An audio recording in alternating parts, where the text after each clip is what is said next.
our session, and we'll address as many as we can following the presentations. We'll also be taking a few questions from our audience here at NASA headquarters. So, John, please get us started.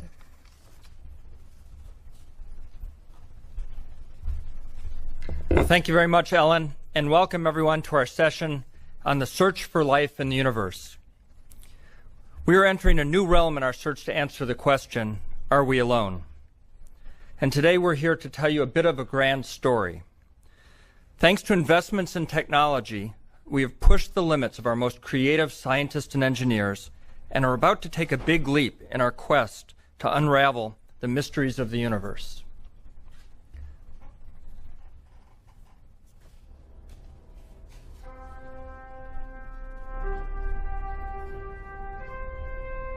That next big step is the James Webb Space Telescope.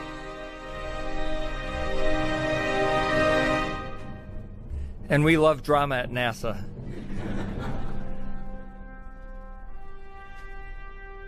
Coming in 2018, October 2018 in fact, the James Webb Space Telescope will transform our view of the universe. In Space 2018.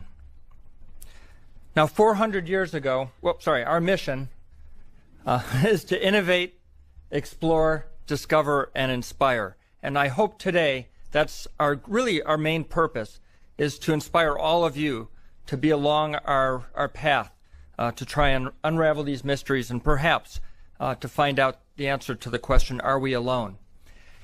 And that's really the key. We've made enormous technical advances, and you're going to hear from our speakers, that we are on the cusp, perhaps the next generation, to be able to answer that question, are we alone, from a scientific progression. Galileo started it all 400 years ago when he turned the telescope not from the Italian reconnaissance organization, but to look at the skies, and in fact invented telescopic astronomy. And from there emerged a great scientific renaissance.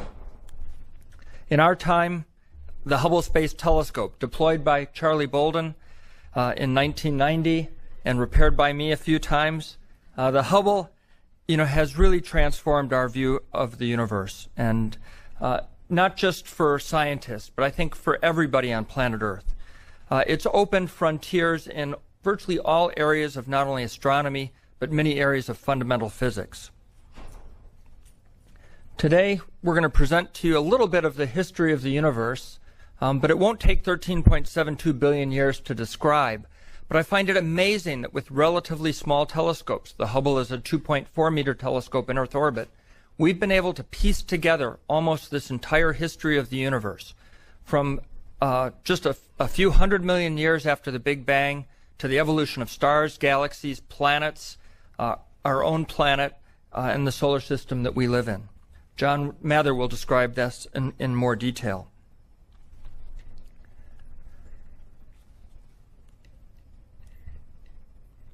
Finding Earth's twin, that's kind of the holy grail. That doesn't mean the only place that we might find out whether there's life elsewhere besides planet Earth. But the Kepler telescope has discovered thousands of new planets and has found out, as you heard, that there are probably billions of planets like Earth in our own solar system.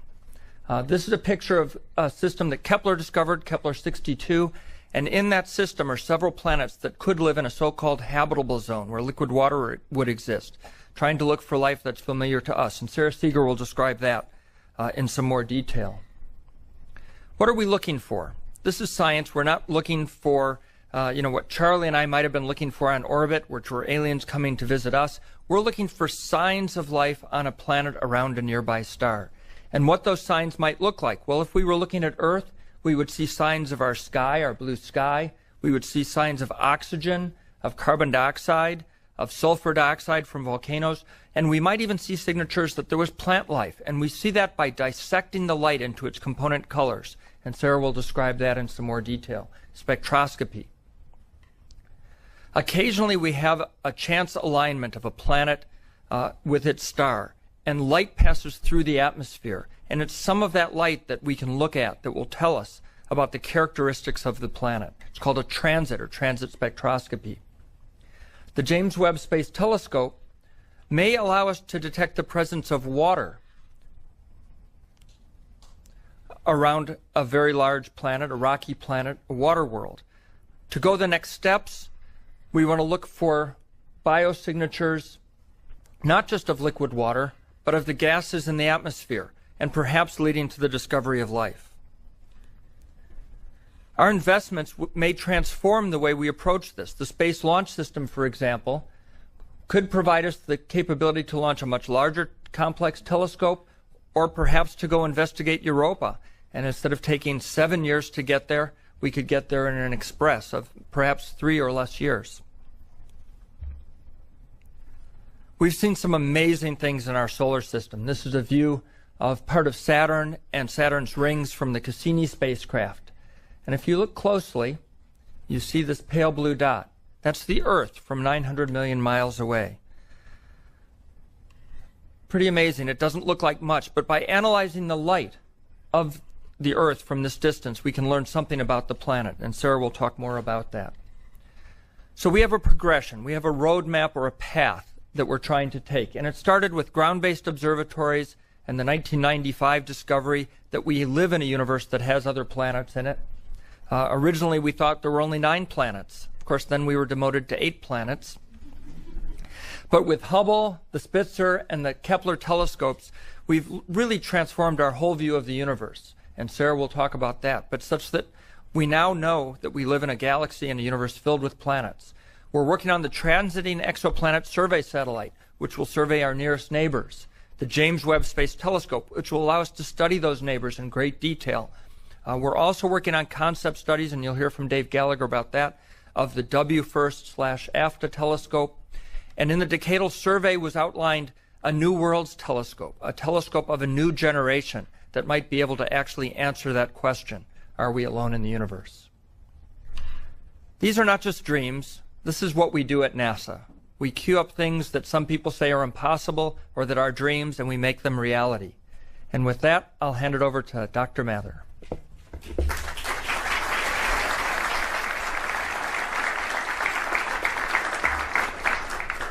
Well, thank you. Is this working? I want to tell you about how we're doing on the James Webb Telescope itself, and to show you how it fits into the grand scheme of getting ready to discover life around other planets, if it's actually out there. So I've been a telescope builder all my life because when I asked my dad when I was about 6 years old, how did we get here? Nobody knew. So how do you find out? You build telescopes. So I want to show you how we're doing it. So with our first chart here, I have an illustration from Edwin Hubble. That's him sitting with the big telescope, the Mount Wilson, out in California. It's a 100-inch telescope, basically the same size as the Hubble telescope that we now have in space. It took us more or less a century to catch up with being able to put stuff in space. He was able, with that telescope, to make that little picture that we saw on the lower right, which is a picture of the galaxies, how far away they are, and how fast they're going. So he was the first one to really know that this picture was correct, though a few other people had predicted it. But this was the discovery of the expanding universe. If somebody talks about the Big Bang Theory and they think it's kind of silly, well, we were forced into this. We saw it happen in 1929, and people were stunned. This was front-page news around the world, and we've been living with it and trying to understand it ever since. It's a very strange and amazing story, but it seems to be true. So we haven't got a better story. So now we are continuing the trend about building better and bigger telescopes and trying to figure out what else is out there. So here we have let's see if this is going to come out, a picture taken with the Hubble Space Telescope as the background, and here is the capsule history in the graphic. So, by the way, on this chart are 2 discoveries that earned Nobel Prizes. One is the little map that's on the left-hand side. You see that little green and blue speckly pattern? That was what was discovered by the Cosmic Background Explorer satellite and led to that prize of 2006 for our team. There's another one on here, which is 9 billion years later, where it says dark energy and accelerated expansion. That was discovered based on the Hubble Space Telescope as well. We now know there's something called dark energy, which means we don't know what it is, which is causing, quote, the universe to expand at an accelerating rate. So there's still plenty of mysteries on this chart. We have an idea about how this whole thing works. We have recognized evidence for dark matter in the universe, much more abundant than ordinary matter. And this story is pretty spectacular. Not to say proven completely, but it matches astonishingly well with the observations that we have. So we claim from the story that we're telling here and the formulae that go with it that we know the details of the universe within a few percent accuracy, which is really a truly stunning accomplishment for modern science, and it is entirely based on space astronomy that we have initiated here at NASA. So among the things to point out here are that the first stars probably formed about 400 million years after the expansion began.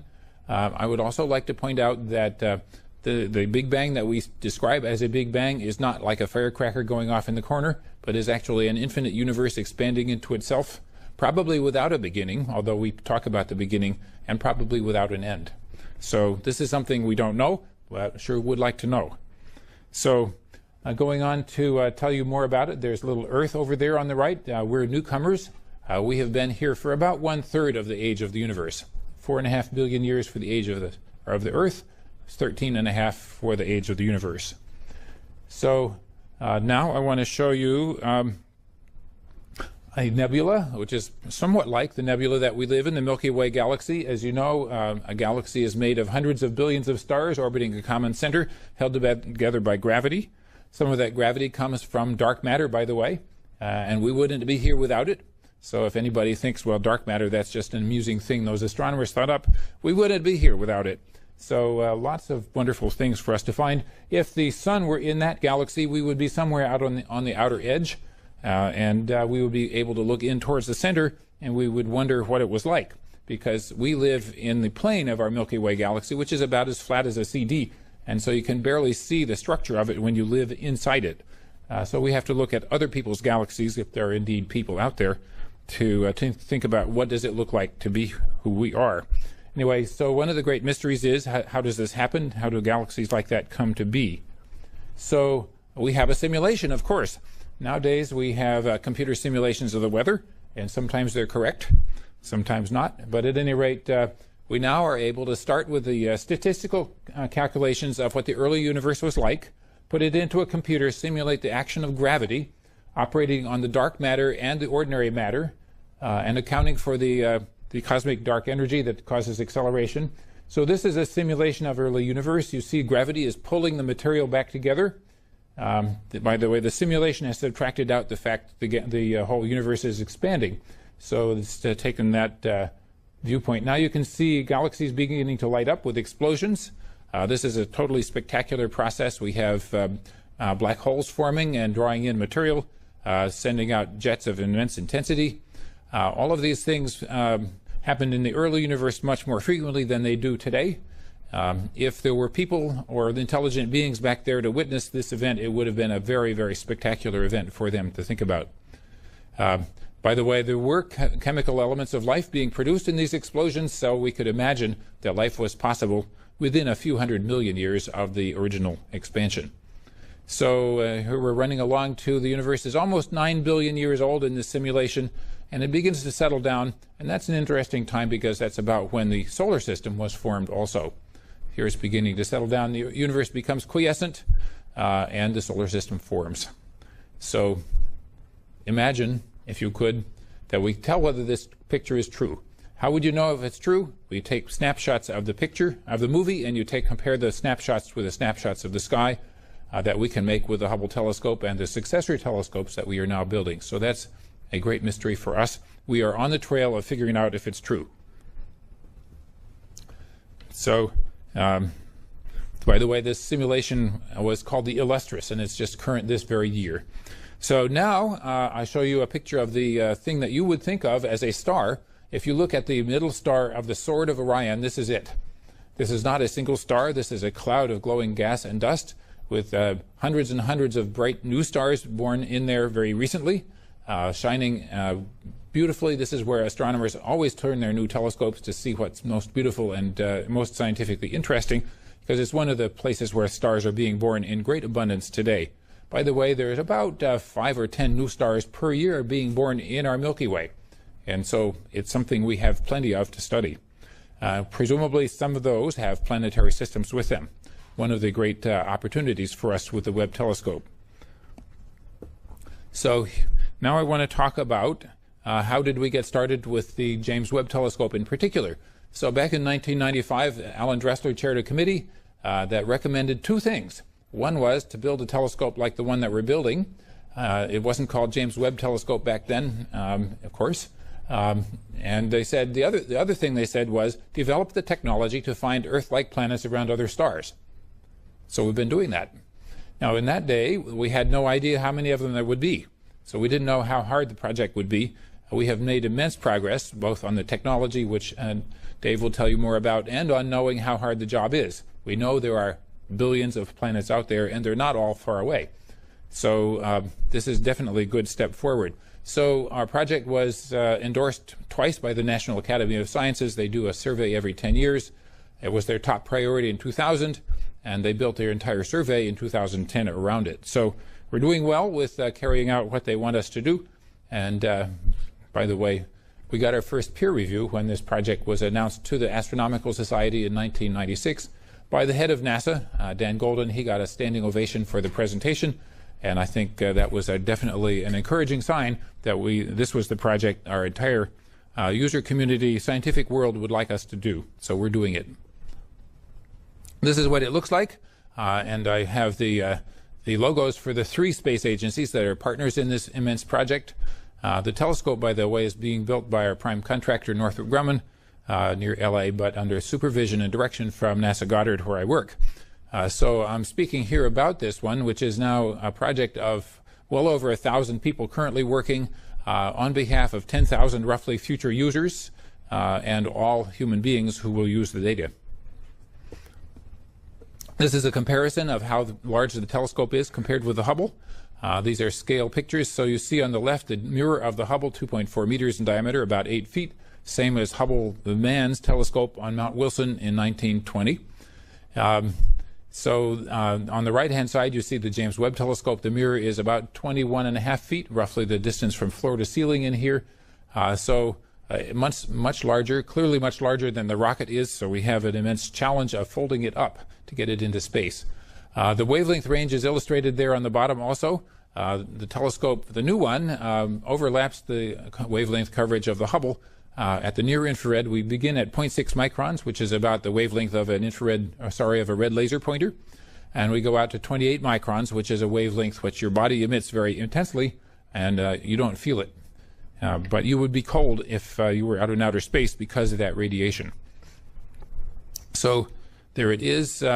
This is a sign of technical progress on the design. We require 18 hexagonal mirrors. Each is made of beryllium coated with gold. Each of them is light enough that you could lift it yourself individually, but they are so precise that they're basically perfect.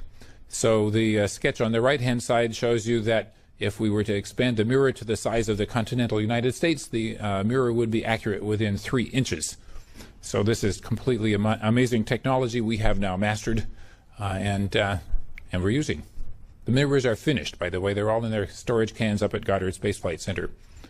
So we've got a little graphic illustrating how many there are. All 18 are done. We've measured their shapes when they're cold in the giant vacuum tank at Marshall Space Flight Center. So we're really thrilled with the mirror technology progress.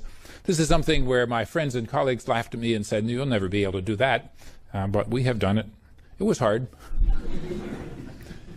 So you have here a movie showing what the sun shield is like. The sun shield is as big as a tennis court. Imagine Roger Federer running back and forth over half of it. We have to unfold this thing from a folded condition in outer space, and so of course we've been rehearsing. So what you just saw was rehearsals with a full-scale practice layer. So it works, of course. So, okay, machine. Next, please. There we go. So what we have here is the instrument module has been just installed in the cryogenic vacuum tank at Goddard Space Flight Center. It's lowered down from a crane and being attached with the cables to the fixtures in the instrument chamber. This is a place where we simulate the outer space environment. The light coming from the telescope is simulated, so we will be able to tell whether this instrument package will be focused and working properly when we get to outer space. Here's another view of the same process. The dome has been lifted off the test chamber. You can see the crane lifting the instrument package down in. So we're very thrilled with this. The instruments are doing very well in their test as of this week. No surprise there. This is the next place we take the telescope to. This is the Chamber A at Johnson Space Flight Center. If you were an Apollo astronaut, you went here to practice because this was big enough for this. On the left-hand side, you see the Apollo capsule in there. Astronauts had to practice getting out of the spacecraft on land and getting off onto the surface of the moon in a vacuum. So they practiced, and it worked, of course. Now, 50 years later, we need the same chamber for another purpose. We have fitted it with cold shroud inside so it can get down to the temperature that we need for the testing of the telescope, and it turns out to be just the right size for what we needed for the Webb. So we're really thrilled that we have the equipment and we're doing the right thing. So in a little while, namely October 2018, 4¼ years from today, we will push the button and the telescope will go up on its rocket, which is, by the way, a contribution of the European Space Agency. So we'll go up and be unfolded in outer space, and this is the deployment video. It has been all carefully figured out exactly when and where we do everything. So, of course, the first thing to happen is you unfold the solar panel, need solar juice to keep the batteries from running down. Then we will unfold the telemetry dish, stay in touch with the Earth. This happens about by the time we get to the moon or past the distance of the moon. Then the last things that come out are the solar shields. Here they come. And if you look at this and you say, isn't that pretty complicated? Yeah. You should be intimidated. You should know that we have 2 of everything where you could possibly have 2 of everything, and we are rehearsing this out of town. We have done many, many practice trips with the unfolding process at the various labs we have around the country. Both cold and warm for the parts that can be tested cold. The sun shield is just too darn big. There's no way to test that in a cold tank. And certainly we cannot test it in 0 gravity, so we have to think a lot. At any rate, this is complex. But it's been very thoroughly rehearsed, and we're pretty sure it will work. That's our job, to make sure. So the final steps are to pull on various cables that stretch out the sun shield and separate the 5 layers. So there it is, almost in the final shape. And finally, the mirrors themselves finally unfold. So this is what it takes to get a big telescope into a not big enough rocket. So when we have a bigger rocket, we can put up bigger stuff. Thank you for thinking about that.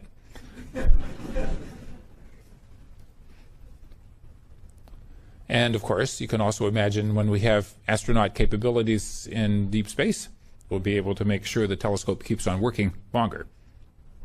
Anyway, there it is. It's finally in the right shape. It's not focused at that point. It takes another couple of months to cool down and be focused. Anyway, this is our 2 months of terror, perhaps, but we have to make sure it works, so we do that. So just to wrap up, to show you an illustration of some of the things we're expecting to see and to tantalize you with what we'll be able to ask questions about. Now, this is looking back towards the earliest moments in the universe. This is an expansion of the Hubble telescope picture.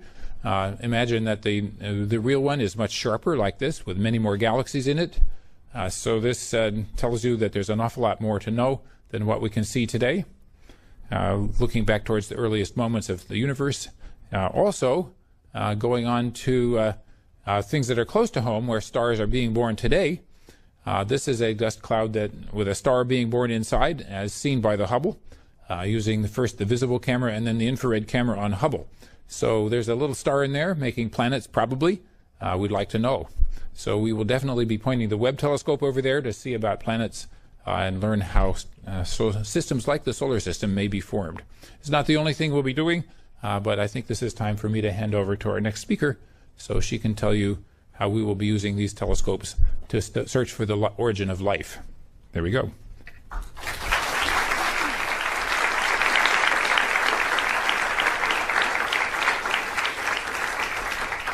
Good afternoon. Before we get started, I'd like you all to take a look in that corner of the room. It's kind of the front 1/4 at that aesthetic piece of equipment, which I'll be talking about a little later. Back to the image of, it's a real photo of a dark sky.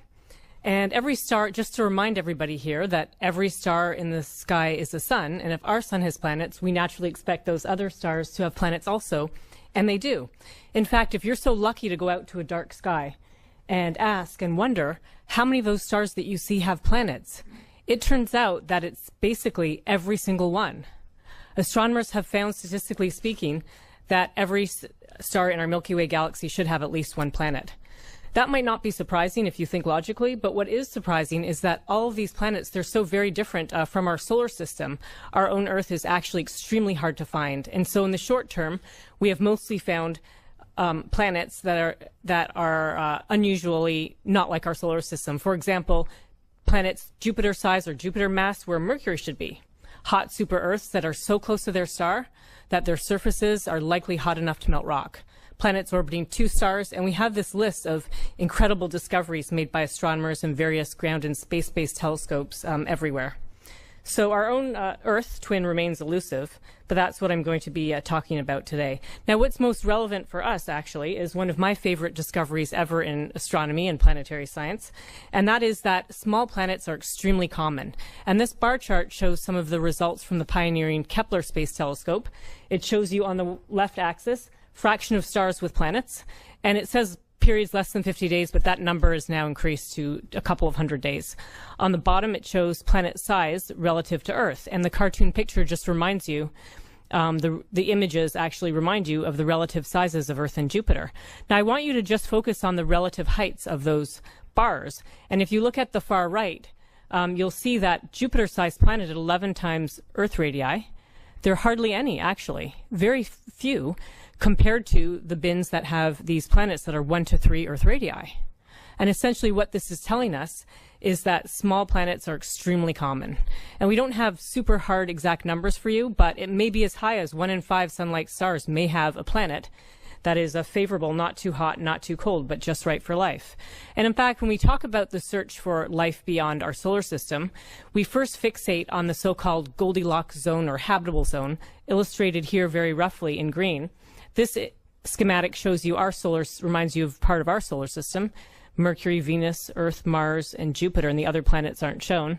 And I just want you to know that in this so-called Goldilocks zone, it's not too hot, not too right, not too hot, not too cold, but just right for life. And small rocky planets are heated by their star from the outside. And so it's this distance from the star that really sets the temperature. And I just want you to know for those astronomy buffs here that astronomers are hotly debating the boundaries of this curve right now. What makes a planet habitable? And what the main problem actually is, it's the greenhouse gases in the planet atmosphere. Just like here on Earth, the distant planets, the exact composition and the amounts of gases will actually make the planet hotter or colder.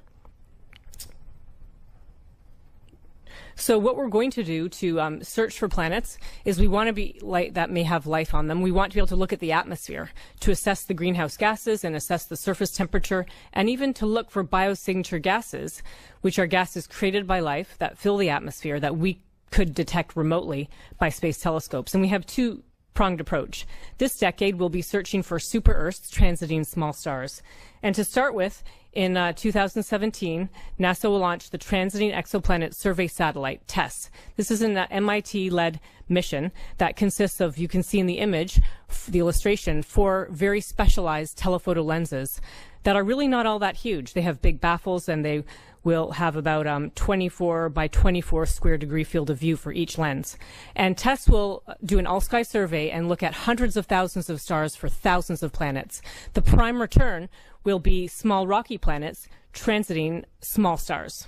Those are what are our easiest ones to find so far, and among these will be the closest 1,000 small stars that will be a source list for the James Webb Telescope to look at in more detail.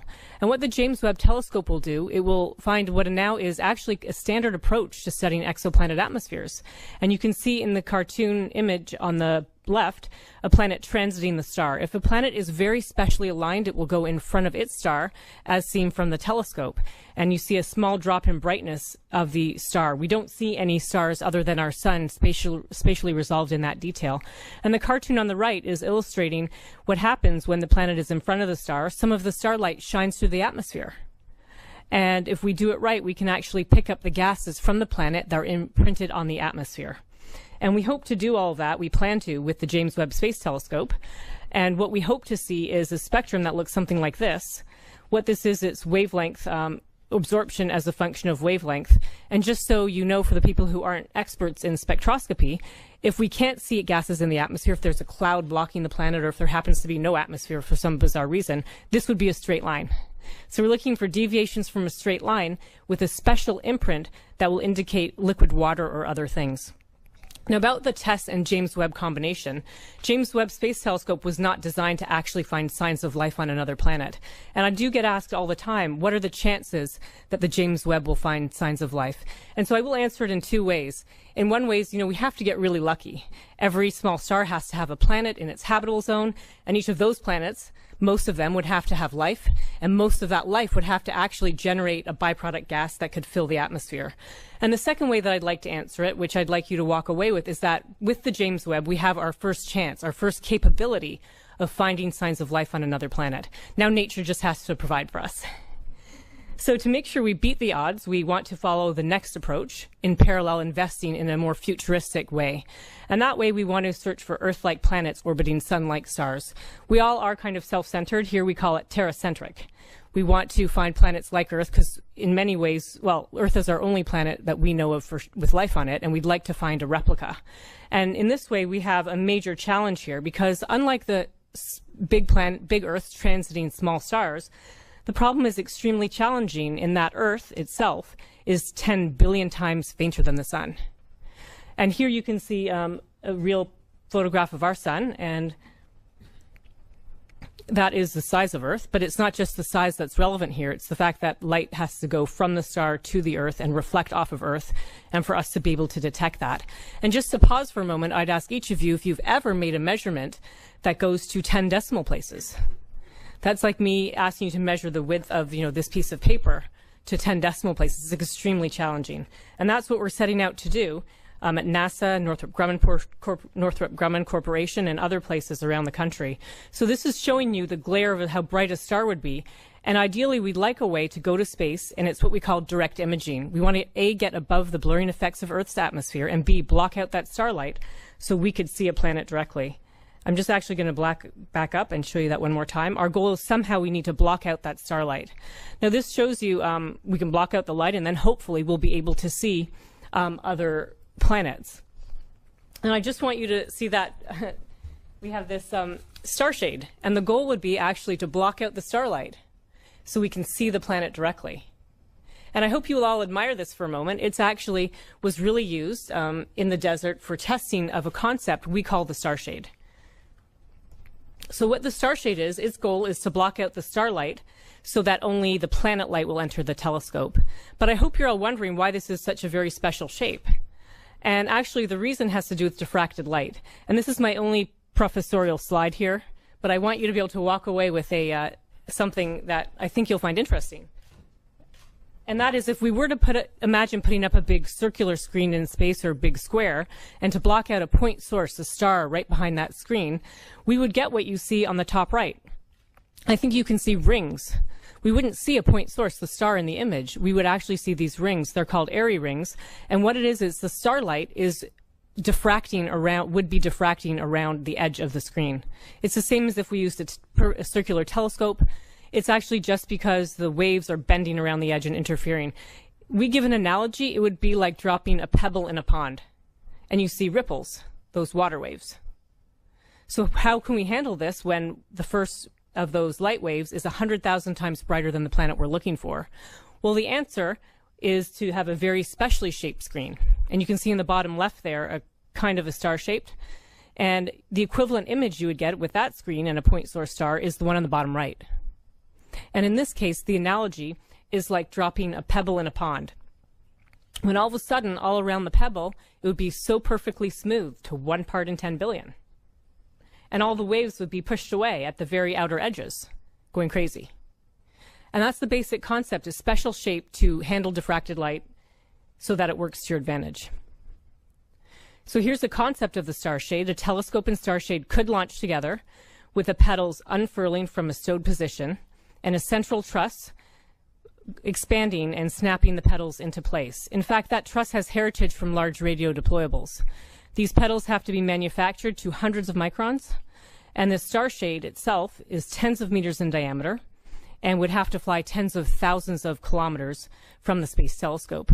Right now, NASA is sponsoring a detailed study, and the team members of a team that I chair, they're all out working very hard now to put the exact details together mechanically, thermally, and the heritage story of the starshade. So we're making a lot of progress here.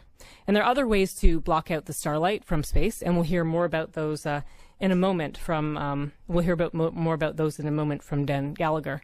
Oh, this was just to remind you that we want to actually see the planet directly and break up the light, and to see the spectrum to look for biosignature gases and water vapor and other things that indicate that the planet would be a terrestrial planet.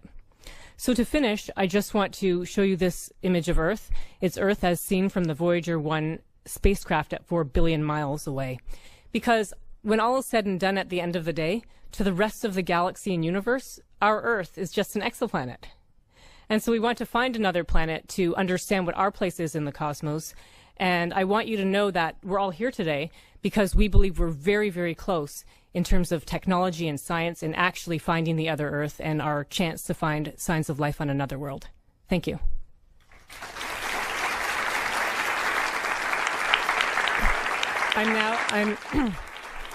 I'm now going to turn to Dave Gallagher, who's going to tell us about some of the technology being developed to do the so-called direct imaging from space. Thank you, Sarah. It's truly an honor to be included on a panel of esteemed scientists like this. I'm very excited to be here. It's a little bit intimidating. I thought of a few jokes to make about that, but I'll limit myself. For you students, I see there are a lot of students in the audience. I will remind you and others that it does take a few engineers to make this stuff happen. So I have not been to space. I have not got my Nobel Prize in my rental car, but I'm working on it. So what you heard about here was a lot of the why and some of the what, and what could be better than searching for life in the universe? I'm going to talk a little bit about the how. The two messages I'd like to have you walk out of here with, at least on the technology side, are that, number one, this is really challenging, and number two, we have made a big investment between NASA and the DoD and others, and have actually made a huge amount of technical progress. It's very exciting, and so while a lot of these things will look very hard, we've done a lot of work to get ourselves down the road to making that happen. So the first challenge, Earth is 10 billion times fainter than its parent star, our sun, as you just heard. There's a whole bunch of analogies for that, a firefly by a searchlight, but it's a really hard thing to do. And I'm going to talk first about that challenge. There's really two ways to approach it. One is external. That's what Sarah's been talking about, the sunshade. Let me say a little bit about the team. This has been going on for a while. Some of the previous and current team members are Jeremy Kasdan from Princeton, Webb Cash from the University of Colorado, Northrop Grumman, and JPL. In the top right image there, you can see a video of a pedal deployment. This was done last year very successfully. The tolerances on this are extremely tight. We're doing it. At the bottom image, you can see the inner hub with 4 of the pedals extended there.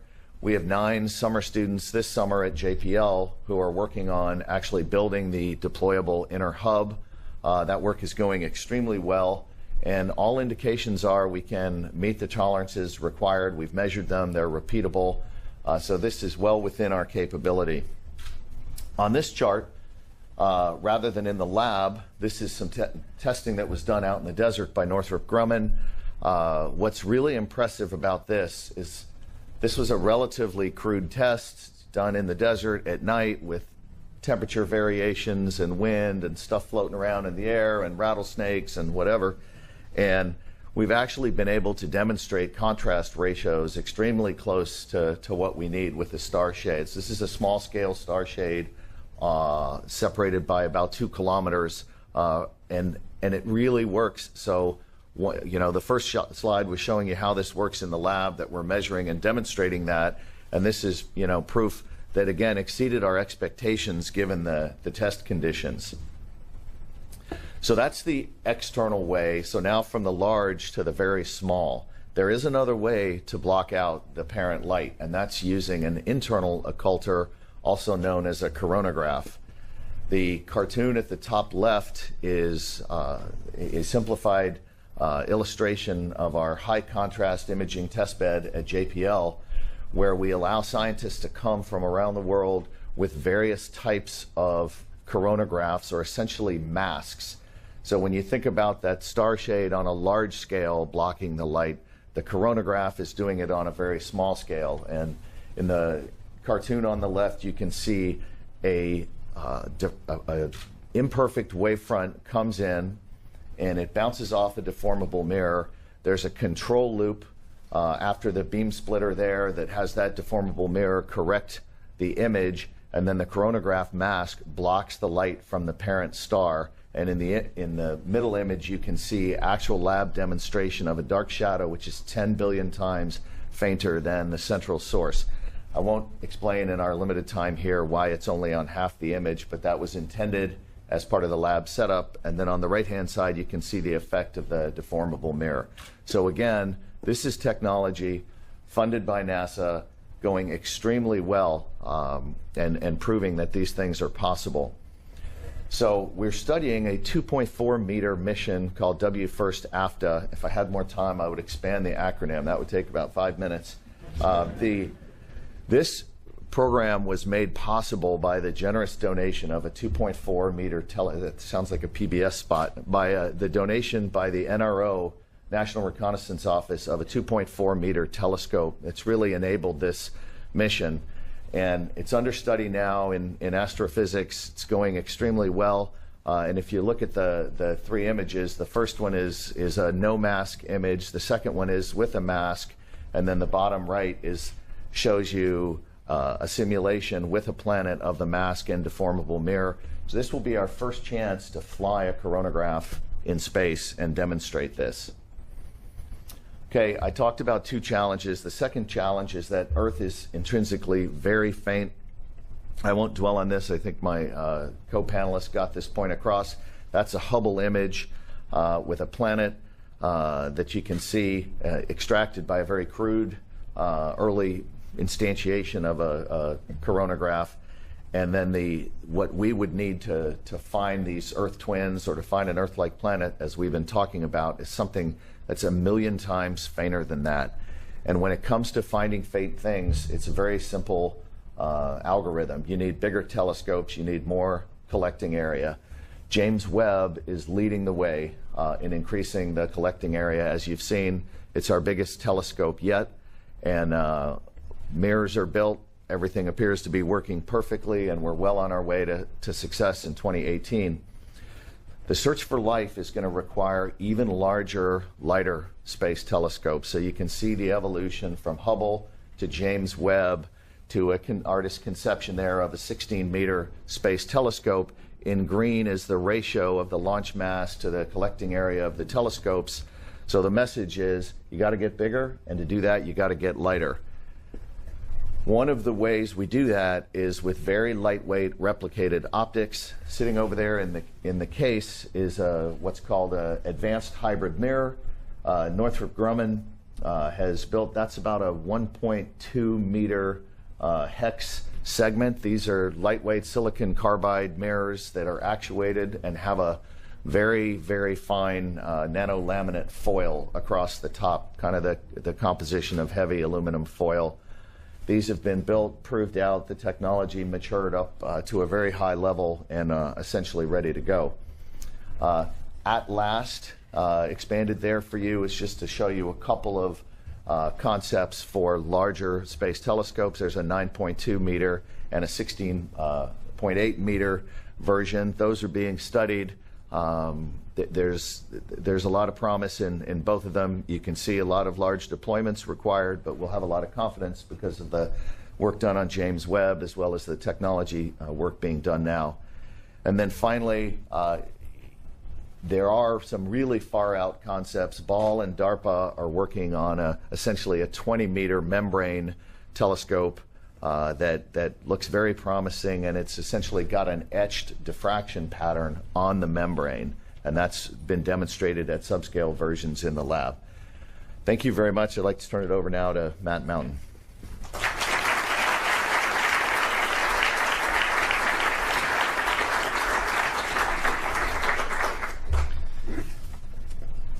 So let's bring this to a conclusion. So here is the challenge before us. How do we find Earth 2.0? As Sarah's told us, we already know that our galaxy has at least 100 billion planets in it. And we didn't know that 5 years ago. Just think about that. 5 years ago, we couldn't have actually put those words on this chart.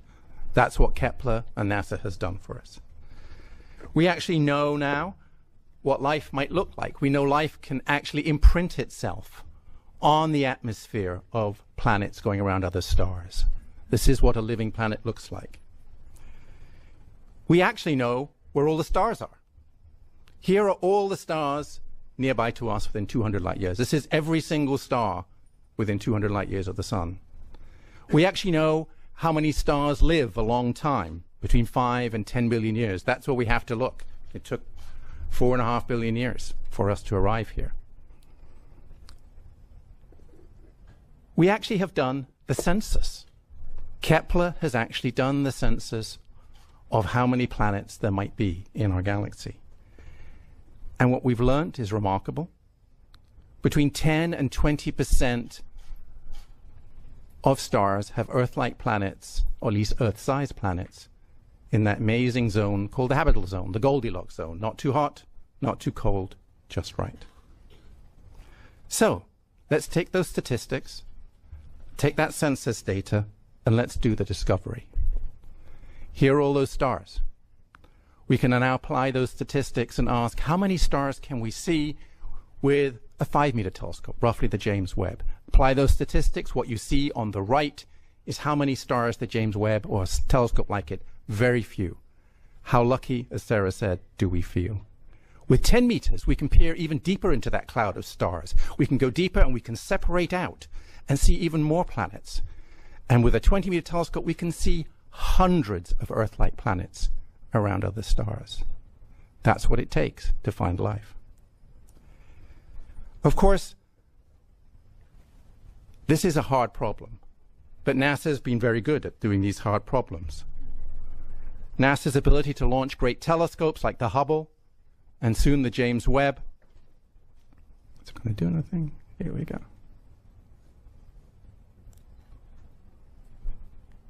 Oh, all right, we'll stop there. There we go. That's what, but to actually, and we may find liquid water. We may be really lucky. But to find evidence of actual life is going to take another generation of telescopes.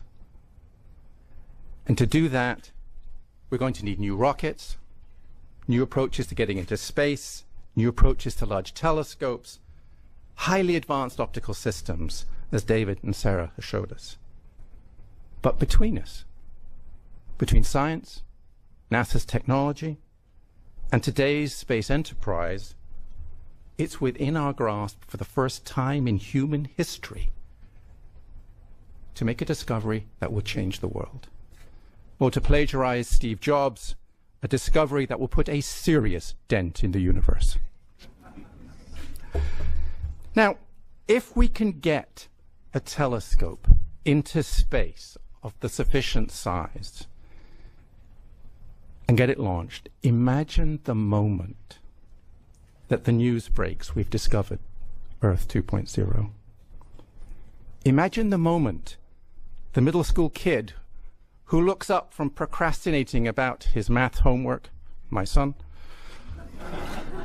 or her math homework, but realizes that he or she could be the person who could design the rocket engine that could take a starship to Earth 2.0. Imagine the moment a biology teacher struggling to engage a high school class realizes that tomorrow she could tell an amazing story. For the first time in human history, we have reached the point when we can look out to the stars and realize the miracle of life has occurred elsewhere on a planet going around another star. Imagine the moment the whole world wakes up to the news our long loneliness in time and space may have ended. We may no longer be alone in the universe. Now, each of us, every day, have much more immediate concerns. There's so many problems here on Earth we need to deal with today. How will I get my project finished? How will I get that next contract? How will I pay college for my kids in this economy? Do we even have the space infrastructure for our own national security or economic security, let alone looking for life elsewhere? I have deadlines to meet. Do I really have time to think out of the box? But imagine if each one of us sets aside just a little bit of time just to think, how will we build such telescopes? Could we use those technologies those crazy scientists want for other things? How do we do audacious things in space again that inspired the generation of people sitting before you? And what is our legacy actually going to be? And while you reflect on what we've all said here today, we wanted to finish on some words from Carl Sagan. What new wonders undreamt of in our time will we have wrought in another generation and another? How far will our nomadic species have wandered by the end of the next century and the next millennium?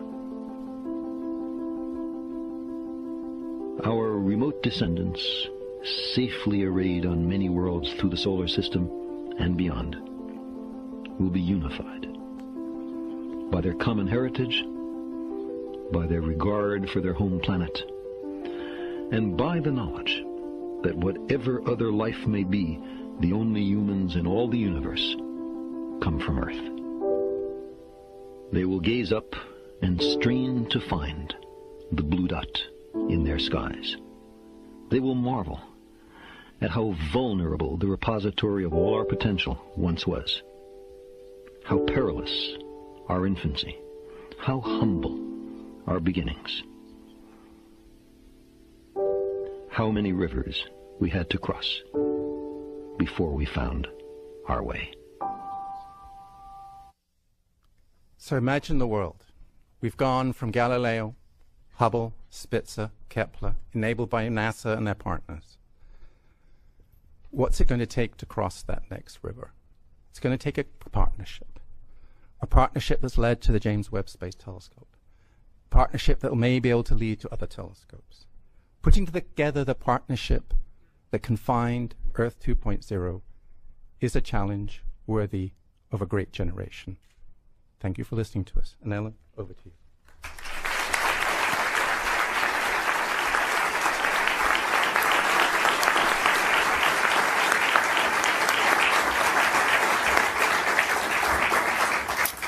That was truly amazing. And we do have a fair amount of time for questions. And I want to remind our audience who's out there to send us questions at #AskNASA. But I'm going to take the moderator's prerogative here and ask the first question. You know, we're often the most surprised in science by things that we don't expect. For example, the arrangement of planets around stars, Kepler, all the work we've done, it's totally turned our views of how solar systems form sort of upside down. Where do you, and of course I'm asking about an unknown here, but where do you think the really big surprise is going to come in TESS or JWST? What are you sort of saying, you know, I bet something cool is going to come from there. What are you thinking? I'll start by just saying right now, you know, we've, just like a lot of other sciences, astronomy and exoplanets in particular is moving into a big data regime. And so essentially we don't totally know what the next thing is. It'll be the new discoveries and it'll be the statistics, the having lots of the same object, knowing how many numbers there are and what their distribution is. I think our hope is actually, just speaking scientifically, in addition to looking for other planets that might be like Earth, because we're so fixated on that, is just really understanding planet formation. You have to understand that for generations, we thought we would have a Jupiter far out, where our Jupiter is. The big giant planets would be far from the star, and that smaller terrestrial planets would be close in. And so I would say that planet formation theory has been turned on its head, and only with more and more data covering all the regimes of planets possible can we start to understand planet formation in detail. Great. Okay, we do have a fair amount of time for questions from the audience. So questions, please. Right down here in front. May will grab you. Len Lee for spacepolicyonline.com. In the search for looking for Earth 2.0, is there a specific number that you're looking for? And if you find more than one, what would be the scientific criteria that would weigh most in determining which to focus on? Well, the reason why we showed the many different sizes of telescopes is we believe that this will be a multi-generational search. As I mentioned, with the TESS and James Webb Space Telescope combination, we have a shot at finding something interesting. And then our next generation would be our, say, 2-meter class telescope, for example, or a little bigger, where we will look at the nearest, say, 20 to 100 sun-like stars. And we hope that we would find a few to study. In the more distant future, when we want to have handfuls of them, so we really have the chance to find a sign of life, and we can be sure, because in any one case, we might not be 100% sure. We may say, oh, that planet has maybe 80% chance of that signature we see is from life. That one may have 99. But to have enough to really, really, truly believe and have enough to actually study in detail will require the futuristic space telescope that we don't have plans for yet, that we all showed you maybe in the 10 to 20 meter class. So it's actually a graduated approach. I mean, another way of saying this is we have no idea. We know how many Earth-like planets are. We think we know how to characterize the atmospheres. But there are 10 to the 22 stars in the known universe. That's one with 22 zeros after it. And some people believe life is everywhere. That's one. Some people believe we're completely unique. That's one part in 10 to the 22. That's a really big error bar, even by cosmology standards. And the only way we're actually going to find that out is to make a measurement. The way astronomy has always proceeded is we make measurements, and we're then surprised. And so by making that measurement, we don't know if we're finding 1, 2, or 3, or 0. And the real question, just to follow up, because you've asked a really central question, and to quote another great philosopher, do you feel lucky? The amazing thing from where we sit today, and it's from the Kepler telescope, is, and Sarah described it very eloquently, when you look up at the night sky at night, we now know that virtually every star has a planet around it. In fact, most stars have solar systems around them. And so the idea that we're going to find planets that are very much like Earth, I think is a very high probability. The question is, how hard is it for life to get a foothold? How hard is it for life to start? And that's where we really have no idea, and where I think the discovery of a planet like Earth with signs of life on it will be so remarkable. That will be our first scientific evidence, that life might be elsewhere, even primitive life. Next question. Hi, Eric Neeler, Discovery News. When you turn this thing on, when you turn the web on, do you have an idea of where to look first, or are you just going to go fishing? Oh, well, maybe I should take that. We will have a very detailed plan before we turn it on. Right now, we haven't argued it through. Clearly, there's a tension between wanting to make sure that all the pictures are beautiful and making sure that they're very scientifically important. I showed you the the Orion Nebula, where we know that stars are being born, and every telescope is always pointed when it's new. I'm sure we'll look over there. We will look at the most tempting targets right away, as soon as we think we're able. And there will be many. There's a I question. just wanted to add one thing that. Go ahead. Oh, before you start, I just wanted to add one thing, that in terms of which stars and which planets we're going to look at, what's interesting is there's relatively a democratic process where members from the astronomy community will put in proposals, and time will be awarded by a committee of people from the community themselves. So in this sort of shuffle, the best candidates will definitely rise, and multiple people will propose to study the same object. So it will happen. Excellent presentation and amazing work that's been done. I'm sure there's going to be even more progress made. But my takeaway from this is that your endpoint in terms of saying is there life or not basically are signatures in the atmosphere, biology occurring. There's nothing really more specific than that. I mean, obviously people want to know, is there intelligent life out there?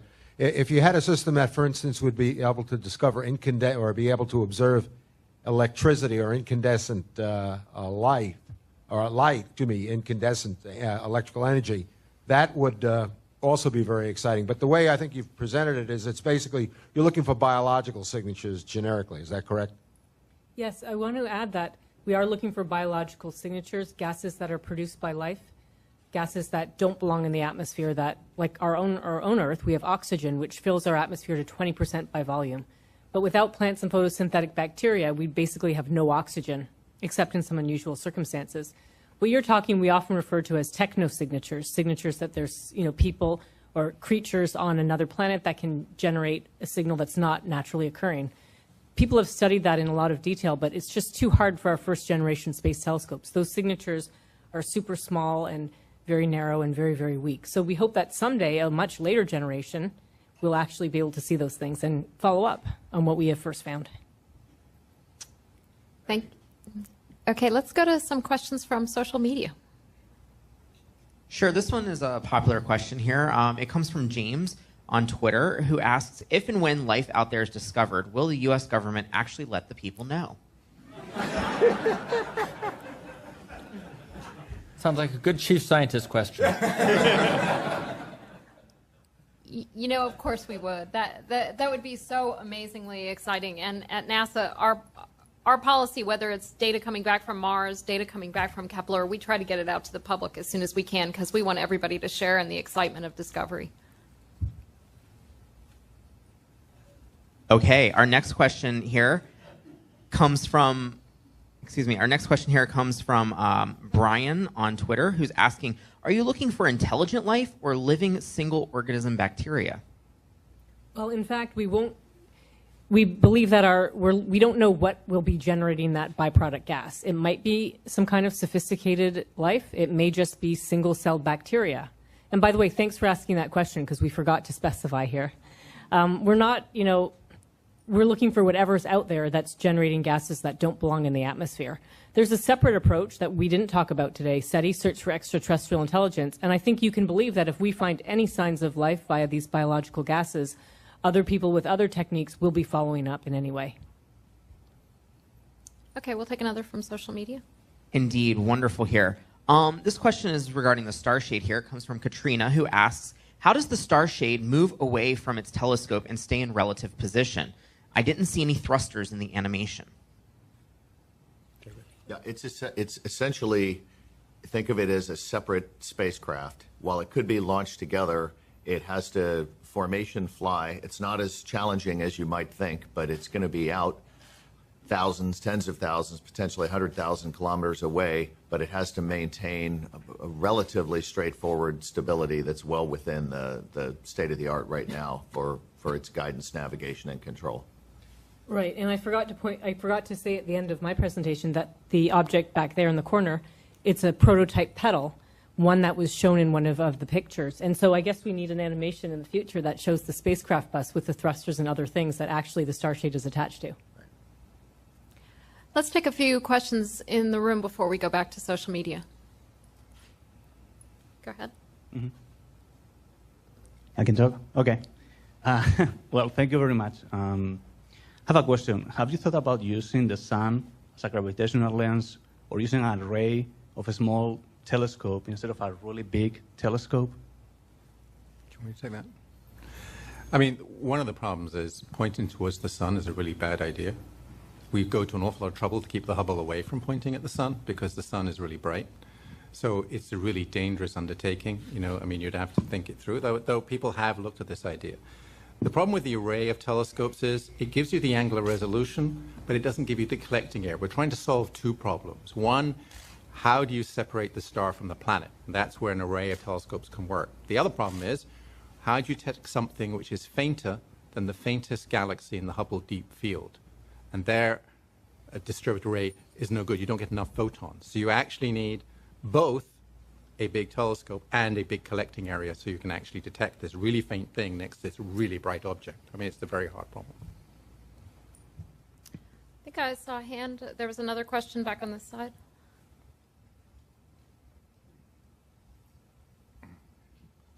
My question is, what words of inspiration can you offer future generations that are going to lead the journey to find Earth 2.0?